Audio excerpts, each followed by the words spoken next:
Bonjour les Gémeaux, bienvenue sur cette guidance des clés sentimentales, les clés sentimentales du mois de mars. Ça ira à peu près, ce sont des énergies qui durent à peu près 3 semaines, un mois. Euh, Vous aviez eu lors de la grande guidance générale qui donne le cadre énergétique domaine par domaine, ce 7 d'eau. Donc vous voyez que vous touchez du bout des doigts l'abondance émotionnelle. Encore une fois, l'abondance émotionnelle, ce n'est pas que l'amour, hein. Ça peut être l'amour, mais ce sont aussi l'ensemble des éléments euh, qui créent un bien-être, hein, sur le plan du chakra cœur. Donc vous êtes dans la grisaille, là, clairement, et il y a de la lumière autour de vous et vous essayez de le capter. On va voir un petit peu comment ça se passe.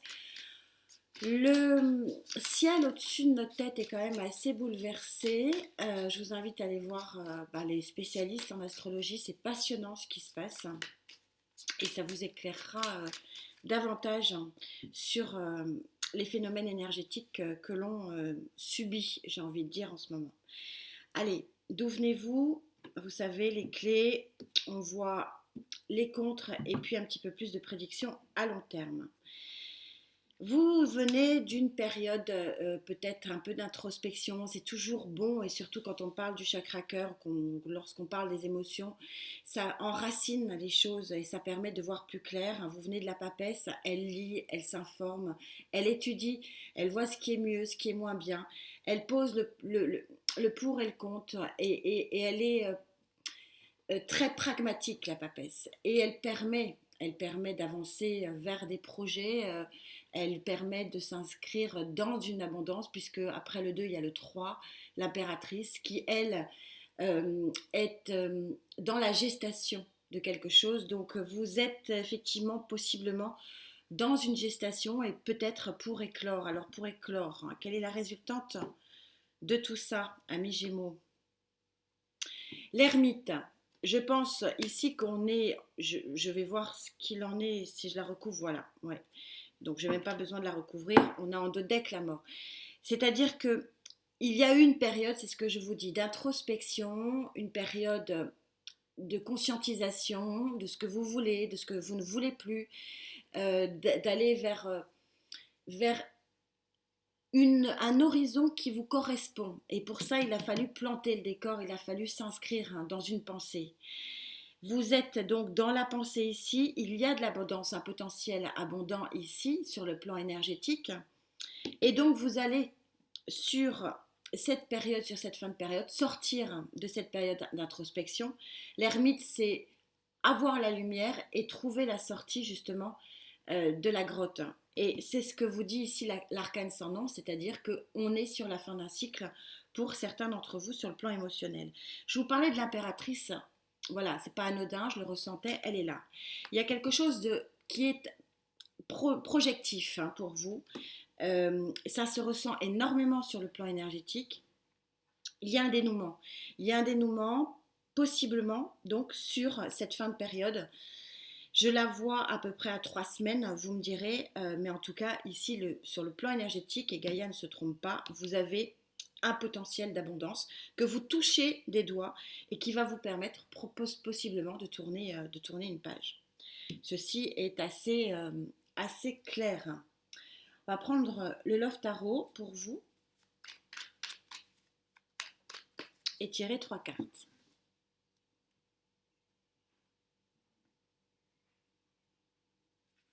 Vous savez qu'aucune, bon, elle a voulu venir, donc je la prends. Aucune guidance se ressemble, hein, puisque c'est mes connexions, hein, qui créent mes guidances. Donc c'est en fonction de ceux avec qui je connecte. Donc vous avez l'habitude maintenant. Rien n'est formaté avec moi.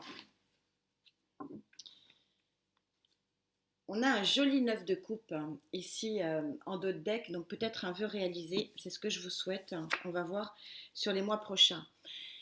C'est latent, hein, c'est latent, ça ne m'étonne pas que je la sorte, hein, cette carte du 2 de coupe, hein. Il y a une projection possible sur le plan des émotions. Possiblement, on est dans les énergies hautes, donc possiblement une rencontre avec un 10 de bâton. Cette carte du 10 de bâton, elle a deux valeurs, on va voir. Elle a voulu sortir, hein, donc on va voir ce qu'il en est. C'est laisser sur le quai du Gard votre passé, hein, donc balayer ce qu'il y a à balayer, et, ou alors accueillir sur le quai d'une gare quelque chose, l'accueil d'un nouveau sentiment. On va voir ce qu'il en est. Donc, on est plutôt sur l'accueil d'un nouveau sentiment. Regardez, c'est une jolie petite carte pitchoun. On est sur le 8 de l'infini possible, le 8 de Pentacle, qui prouve que il y a de la joie, il y a des moments de liesse, il y a des moments de, oui, de bonheur. Hein. C'est une carte de pur bonheur dans le Love Tarot. Et 2 d'épée, toujours en pour, ça veut dire que pour vous, le 2 d'épée placé en énergie haute, ça veut dire que vraisemblablement, il n'y aura pas pour vous à se torturer l'esprit pour avoir des réponses. Le 2 d'épée, c'est lorsque vous avez une dualité à faire, lorsqu'il y a un choix qui est compliqué à faire. Quand il est placé en pour, ici, j'ai l'impression que tout va va s'instruire quelque part de façon très cohérente et très fluide.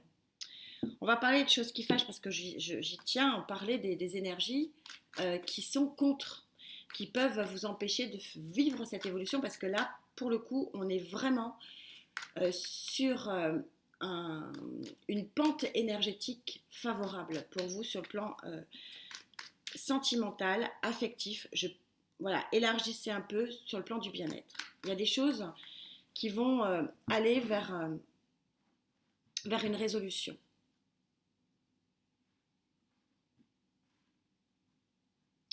Sur le plan affectif.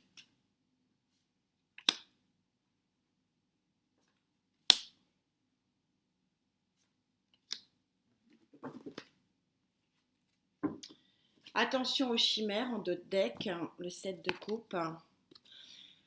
L'enfermement. On a bien compris, hein, avec ces 2 cartes-là, que vous étiez dans une situation depuis longtemps, plusieurs années.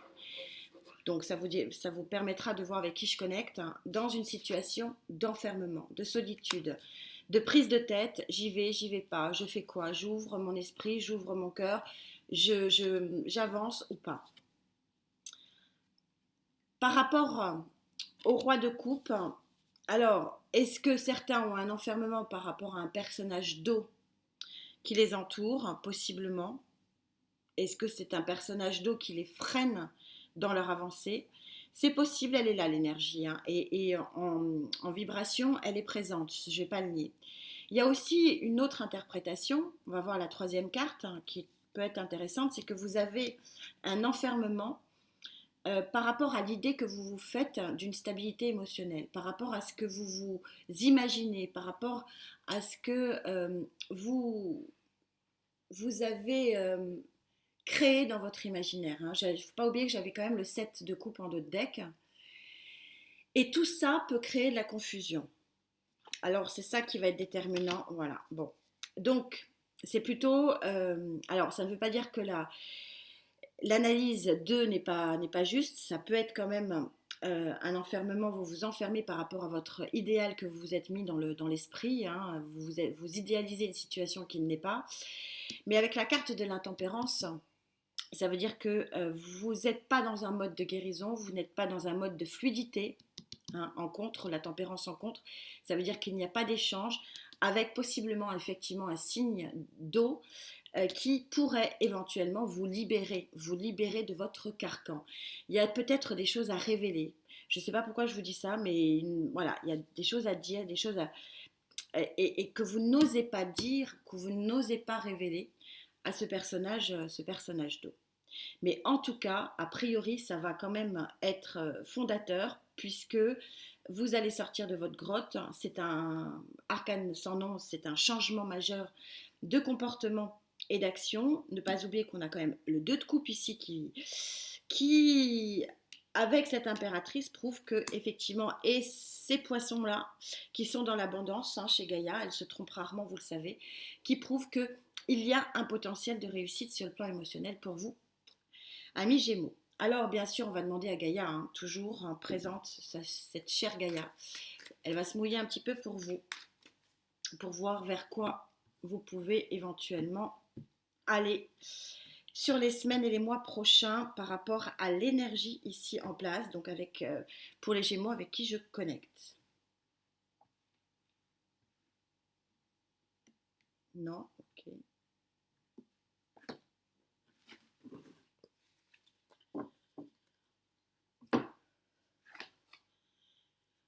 Bon, ben on est tout à fait synchro, mort et renaissance. C'est une carte qui est absolument sublime.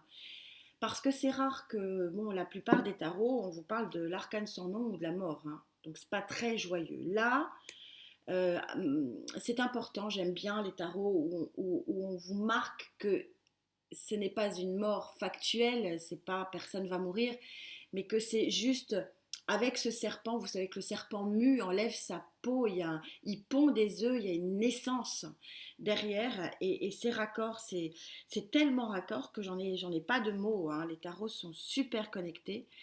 On a ces deux mêmes énergies qui prouvent que oui, il y a un grand changement, il y a un potentiel. On est ici sur la deuxième carte, sur le dos de deck, donc plutôt vers fin avril, début mai, votre mois d'anniversaire. Et ici, je pense aussi donc, que ça sera plutôt, n'attendez a priori rien sur avril, mais je peux me tromper, la rencontre peut se faire maintenant. Les cartes sont sorties, je pense que l'issue et vraiment le départ de cet enfermement psychologique se verra plutôt sur fin avril, début mai. Je peux me tromper, je vous le souhaite. On va en rajouter quelques-unes pour vous.